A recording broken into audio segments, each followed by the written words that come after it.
स्वागत है आप सभी का संरज इंस्टीट्यूट में। आज हम इस वीडियो के तहत जो है कि मानव रक्त से संबंधित बहुत ही महत्वपूर्ण प्रश्न लेकर के आए हैं, जिससे कि सभी प्रतियोगी परीक्षाओं में बार बार प्रश्न पूछे जाते हैं। तो चलिए देर न करते हुए अपने वीडियो को स्टार्ट करते हैं। इस वीडियो का जो पहला प्रश्न है, प्रश्न नंबर एक कह रहा है कि एक वयस्क मनुष्य में औसतन कितने लीटर रक्त होता है। और इसका जो ऑप्शन है 5 से 6 लीटर या 6 से 7 या 7 से 8 या नन। तो इसका जो सही जवाब होगा वो ए ऑप्शन 5 से 6 लीटर होगा। अगला प्रश्न है, प्रश्न नंबर 2 कह रहा है मानव रक्त कैसा विलयन है। पहला ऑप्शन है उदासीन, दूसरा है अम्लीय, तीसरा है क्षारीय और चौथा है नन। तो इसका जो सही जवाब होगा वह होगा क्षारीय विलयन। इसका सी ऑप्शन सही होगा। और प्रश्न नंबर 3 कह रहा है, प्रश्न नंबर 3 में कह रहा है कि मानव रक्त में कितने प्रतिशत प्लाज्मा होता है। और ऑप्शन 70% है, 40% है, 60% और 20%। इसका जो सही जवाब होगा सी ऑप्शन अर्थात 60% है। मानव रक्त में प्लाज्मा का प्रतिशत होता है।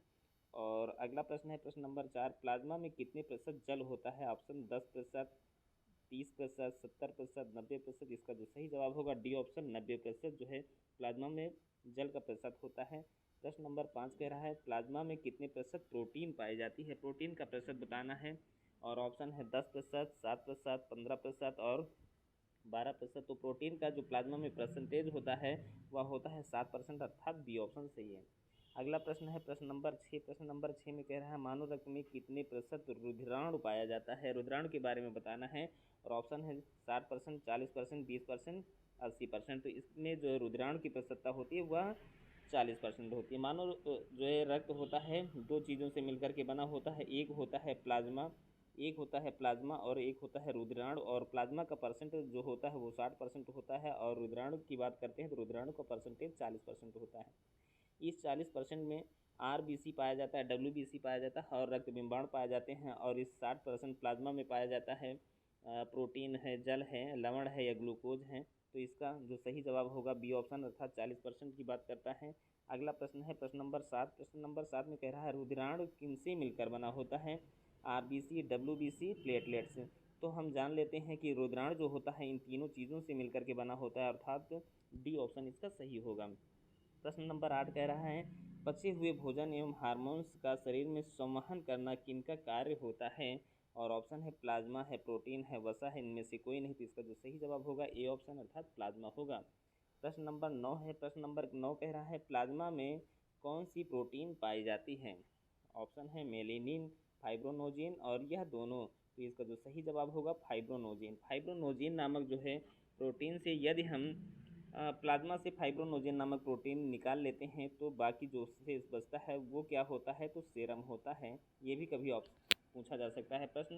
प्रश्न नंबर जो है कि 10, प्रश्न नंबर 10 में कहा जा रहा है प्लाज्मा में वही प्रश्न आ गया जो अभी बताया गए हैं। प्लाज्मा में जो फाइब्रोनोजिन नामक प्रोटीन अगर हम निकाल लेते हैं तो शेष क्या बचता है। और ऑप्शन है सेरम, वसा, हीमोग्लोबिन। तो इसको भी हम बताए हैं कि अगर प्लाज्मा से फाइब्रोनोजिन नामक प्रोटीन निकालते हैं तो सेरम शेष बचता है। इसका ए ऑप्शन सही होगा। प्रश्न नंबर 11 कह रहा है इरेथ्रोसाइट किसे कहा जाता है। और ऑप्शन है आरबीसी, डब्ल्यूबीसी और प्लेटलेट्स। तो इसमें आरबीसी को जो है इरेथ्रोसाइट्स कहा जाता है।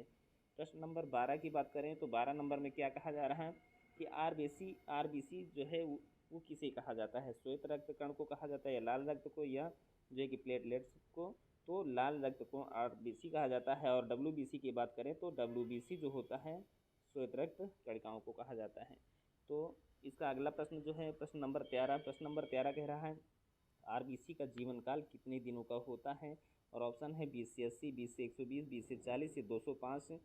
तो 2 से 5 गलत है और 20 से 40 भी गलत है, ये दोनों गलत हैं। और 20 से 80 भी गलत है। इसका जो सही जवाब होगा वो बी ऑप्शन 20 से 120 दिन होगा।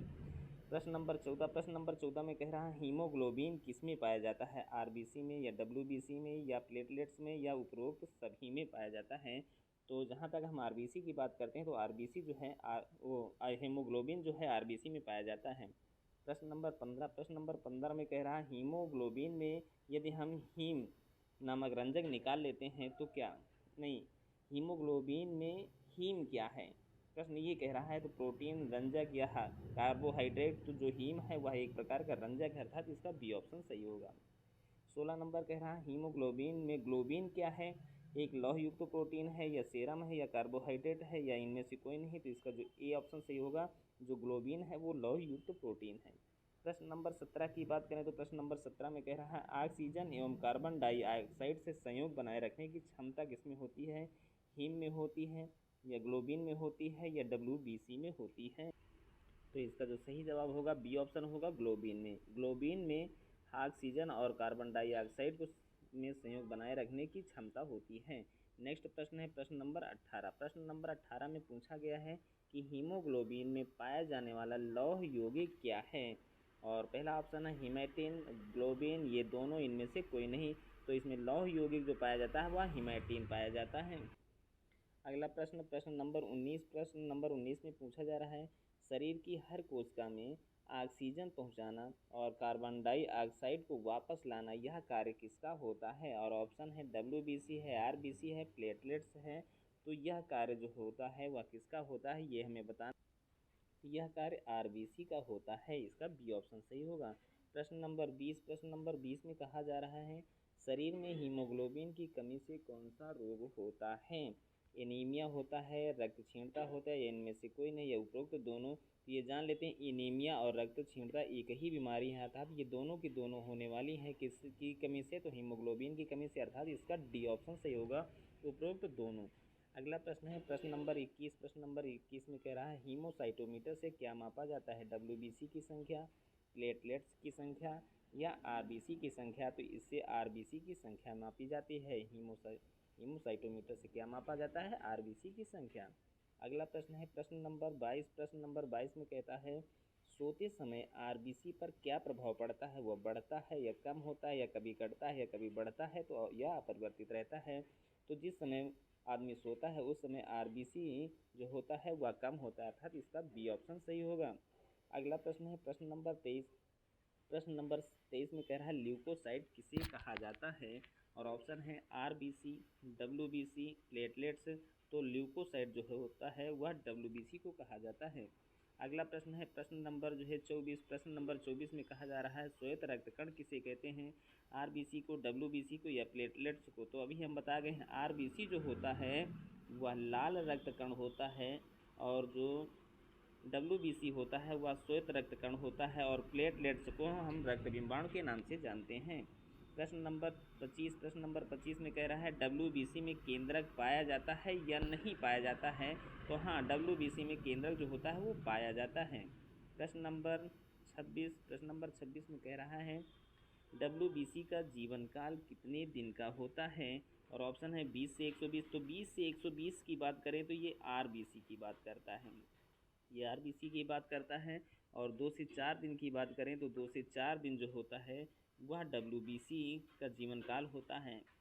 और 3 से 5 दिन की बात करें तो ये प्लेटलेट्स का अर्थात रक्त बिंबाणु का जीवन काल होता है। प्रश्न नंबर जो है प्रश्न नंबर 27। प्रश्न नंबर 27 में पूछा जा रहा है WBC की जो मृत्यु होती है वह कहाँ पर होती है? तो WBC की जो मृत्यु होती है वह रक्त में ही हो जाती है, अर्थात इसका डी ऑप्शन सही होगा।